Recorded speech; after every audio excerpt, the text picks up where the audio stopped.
কাজিৰঙা সংসদীয় সমষ্টিত কোন হ'ব বিজেপি মিত্ৰজোঁটৰ প্ৰাৰ্থী চৰ্চাত বিত্তমন্ত্ৰী অজন্ত নেওগ মণিবাত মহন্তৰ নাম আজমলৰ দুৰ্গ যমুনামুখ তথা বৰ্তমানৰ বিন্দাকান্দি টাৰ্গেট অগপৰ আজি দবকাত মন্ত্ৰী কেশৱ মহন্তক বিপুল আদৰণি হোজাইত 3খনকৈ সভাত অংশগ্ৰহণ কৰিব কেশৱ মহন্তই কাকি হোজাই আৰু মুৰাদঝাৰত বিতৰণ কৰিব ৰেচন কাৰ্ড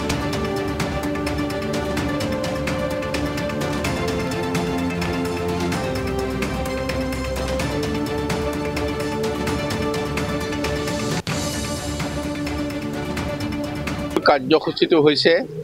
10 লাখতকৈও অধিক ৰেচন কাৰ্ড আজি আমি গোটেই আজি নহয় অলপ দিনৰ ভিতৰত আমি গোটেই অসমত পুনৰ বিলাম তাৰে আজি হোজাই জিলাত আছে হোজাইৰ আমি লামডিং সমষ্টি তাৰ পিছতে হোজাই সমষ্টি আৰু নতুনকৈ গঠন হোৱা বিনাকান্দি গতিকে তিনিটা সমষ্টিত 3খন সভাত ৰেচন কাৰ্ডৰ সকলো হিতাধিকাৰীক একত্ৰিত কৰি আমি তেওঁলোকৰ হাতত ৰেচন কাৰ্ডখন আজি তুলি দিম আৰু ৰেচন কাৰ্ড আজি দিম চাউল 2 মাহ পিছত পাব এইটো নহয় এই জানুৱাৰী মাহৰ চাউলেই তেখেতসকলে লগে লগে পাব এই বছৰৰ 2024ৰ জানুৱাৰী মাহৰ পৰাই তেওঁলোকে প্ৰত্যেকে চাউল পাব গতিকে এইটো নিশ্চিত হৈছে হোজাই জিলাত আমি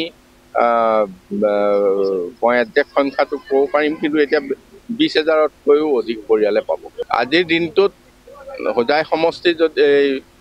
বিনাকান্দি সমষ্টি যদি উদ্ধাৰ কৰিব পাৰে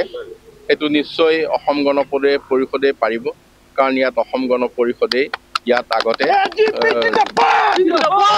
বিধায়ক নিৰ্বাচিত হৈছে আমাৰ আজিৰ দিনটোত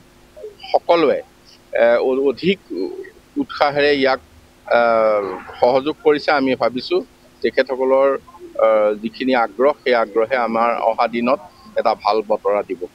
নহয় এইটো কথা হৈছে ইয়াত প্ৰথম কথা হোজাই জিলাখন এতিয়া সম্পূৰ্ণভাৱে কাজিৰঙা লোকসভা সমষ্টিৰ অন্তৰ্গত আৰু তিনিওটা ইয়াৰ লামডিং হোজাই আৰু বিনাকান্দি তিনিওটা বিধানসভা সমষ্টি ইয়াত আছে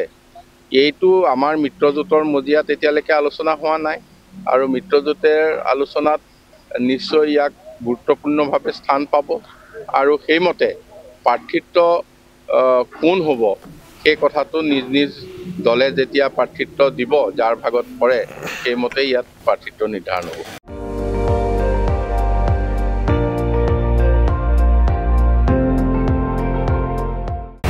আপুনি চাই আছে ND24 সৰ্বশ্ৰেষ্ঠ নহয় সৰ্বোত্তমৰ দৌৰ